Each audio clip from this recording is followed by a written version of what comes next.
As a lifelong gamer and huge fan of classic Nintendo, I've always been blown away by the creativity and the SNES ROM hack community.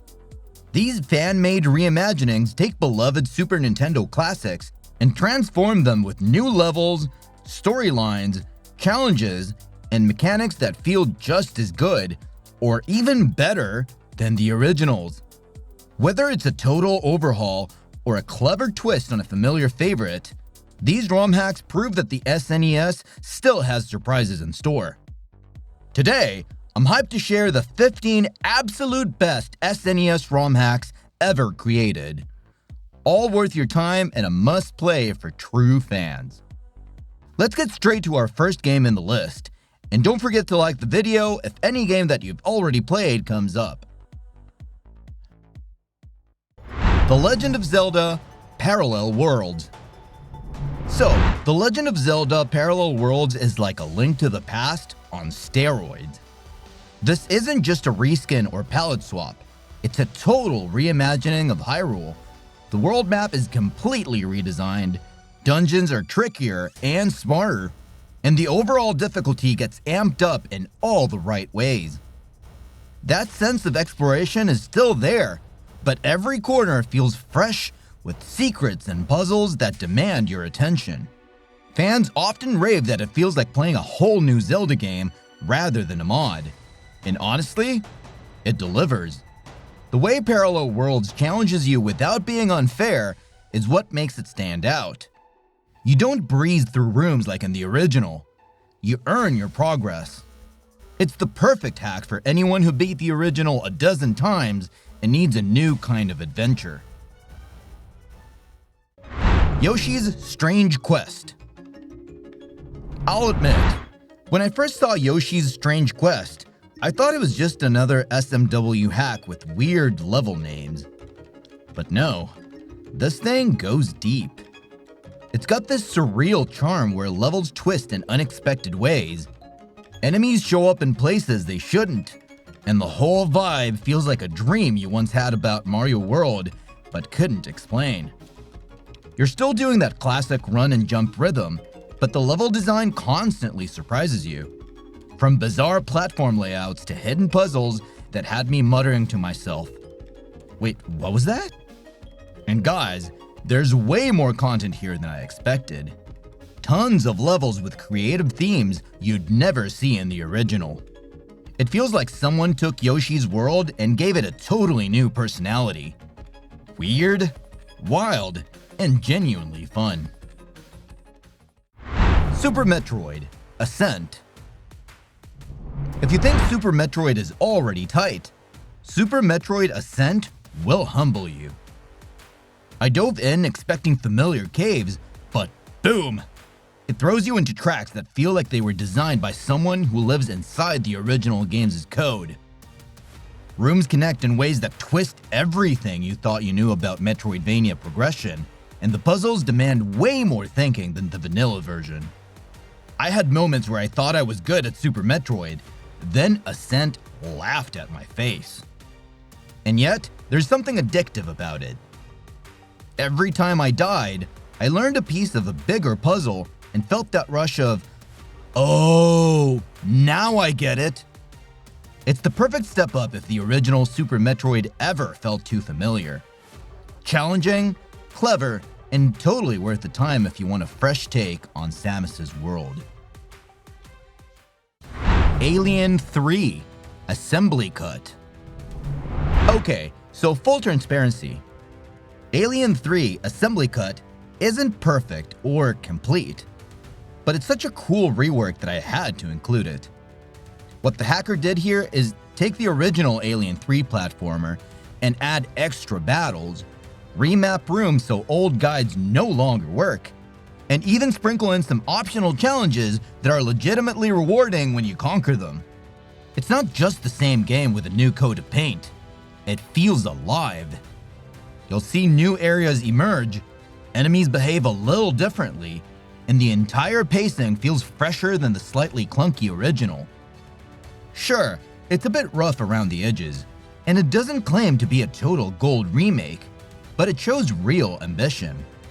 a genuine effort to push a lesser-known SNES title into something more interesting for fans and hardcore ROM hackers alike.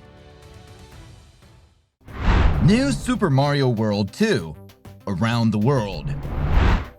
This one stuck with me all week.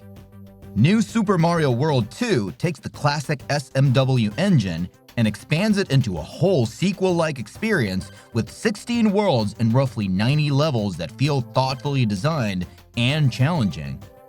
You're still doing your usual Mario moves, but each world builds its own theme and surprises, like a whole new Mario game you never got officially.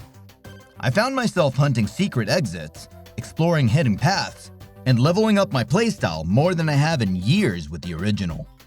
Some levels even threw tricks at me that made the OG feel almost too simple in comparison. It's the kind of hack that doesn't just add new stages, it extends the life of SMW in a way that makes you go, wait, this actually feels like something Nintendo would have shipped someday. Final Fantasy VI, Return of the Dark Sorcerer. Stepping into FF6, Return of the Dark Sorcerer, felt like revisiting a childhood classic with a totally new storybook. This isn't just a palette tweak. The hack introduces new characters, new events, revamped overworld maps, and a seriously sprawling narrative that pushes the FF6 experience into fresh territory. It's like a fan-crafted expansion with its own personality and surprises at every turn. Combat still feels lovingly familiar, but because so many aspects, characters, music cues, event scenes are customized, it almost feels like a sequel rather than a simple mod. Honestly, if you've played Final Fantasy VI a dozen times and thought you'd seen everything it had to offer, this hack gives you another reason to jump back in with a fresh perspective and new challenges. Super Mario World, The Secret of the 7 Golden Statues.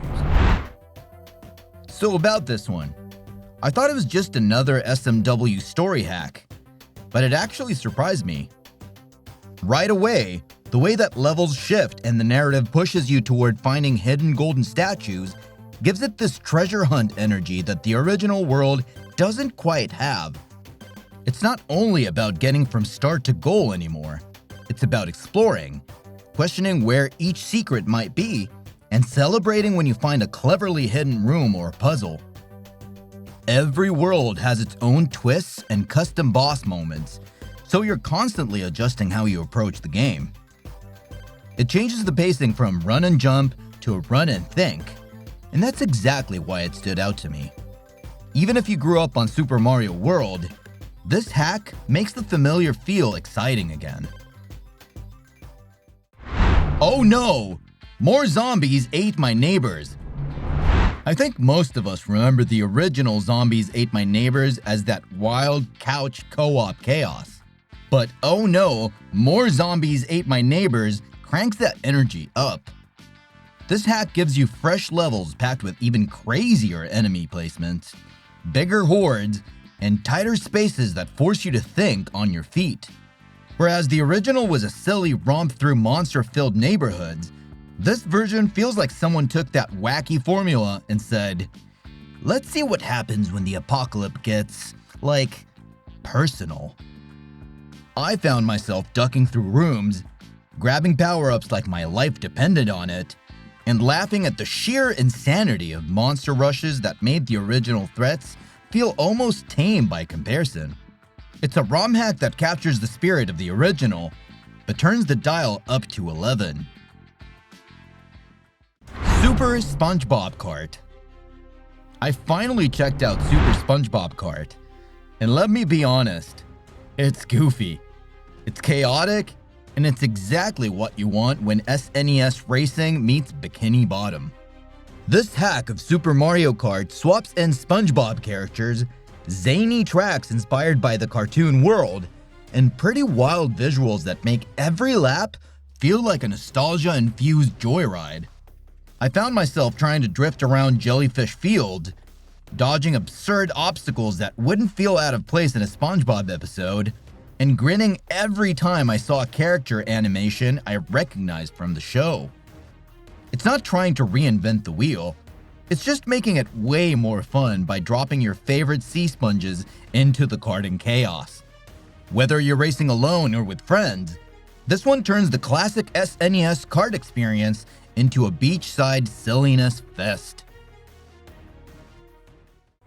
Earthbound, Halloween hack.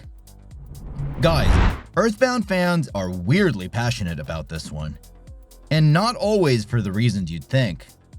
Halloween Hack was made by Toby Radiation Fox back in 2008, and it leans into a dark, bizarre alternative timeline where Ness and crew don't return home after the end of the original adventure. Instead, you play as a totally different protagonist named Varric, and the game tosses you into all sorts of oddball moments with creepy enemies, strange towns, and a tone that feels a bit like a prototype for what would become Undertale later. It still plays just like classic Earthbound. Same combat, same quirky overworld, but everything is twisted just enough to make you go, wait, did that just happen? It's short, weirdly memorable, and a must-play for die-hard fans curious about Toby Fox's early creative kickstarts. Chrono Trigger, Flames of Eternity. If you thought Chrono Trigger's story wrapped things up neatly, Flames of Eternity gives you a reason to dive back in. This hack picks up after the OG adventure and builds a pseudo-sequel that bridges toward Chrono Cross territory. You're introduced to fresh quests, new weapons, and events that reshape how familiar locals feel. It's like getting bonus content that feels legitimately part of the world, with plot beats that make you care all over again. The exploration stays true to Chrono Trigger's charm, but with enough twists to keep you guessing. There's something incredibly satisfying about seeing how the developers reimagined timelines and added fresh stakes to every fight. Even after dozens of hours in the original, I found myself reacting emotionally to the way this hack expands on what came before, making it something you'll want to play through, think about, and share with friends. Donkey Kong Country Mania. I tried playing Donkey Kong Country Mania with zero expectations, but that's exactly why it hit so hard. This isn't just a pretty skin job. It's a full-on remix of the original's levels and stages so that familiar jungles, caves, and barrel-blasting sequences feel brand new.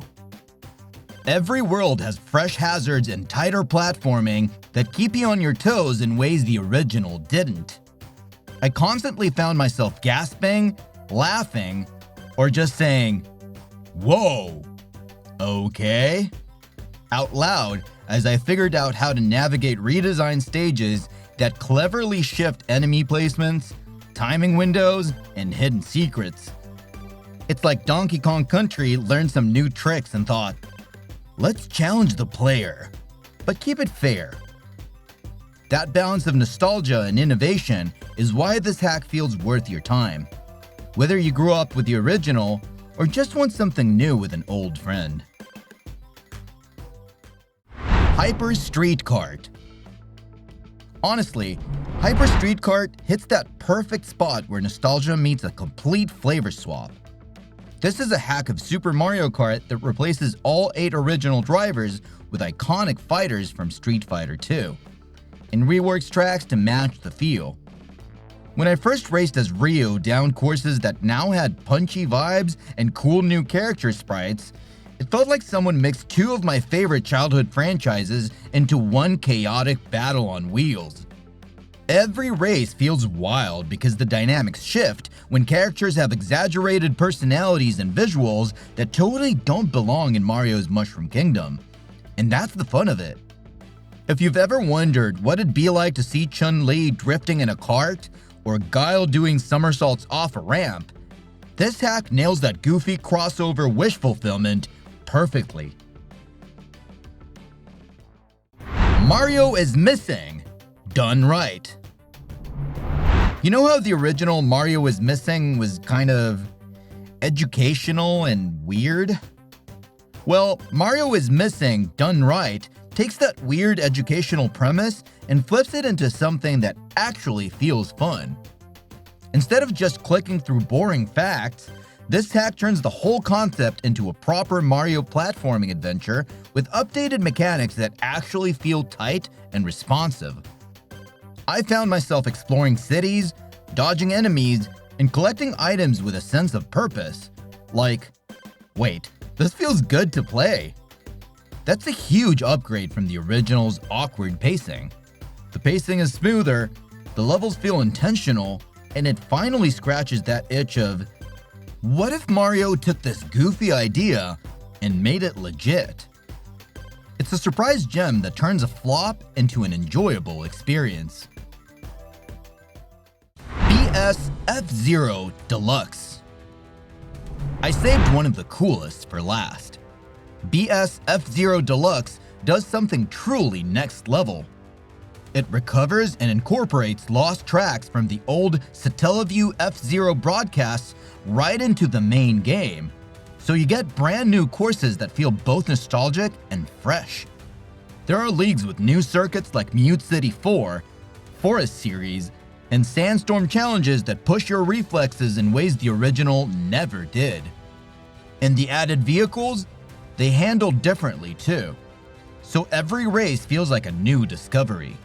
It's like someone opened up a treasure chest of lost F-Zero content and made it playable on your SNES. Tracks that were once lost to time now test your skills with insane curves and hazards, and trust me, finishing one of those races gives a rush that feels totally worth your time. At the end of the day, SNES ROM hacks aren't just mods.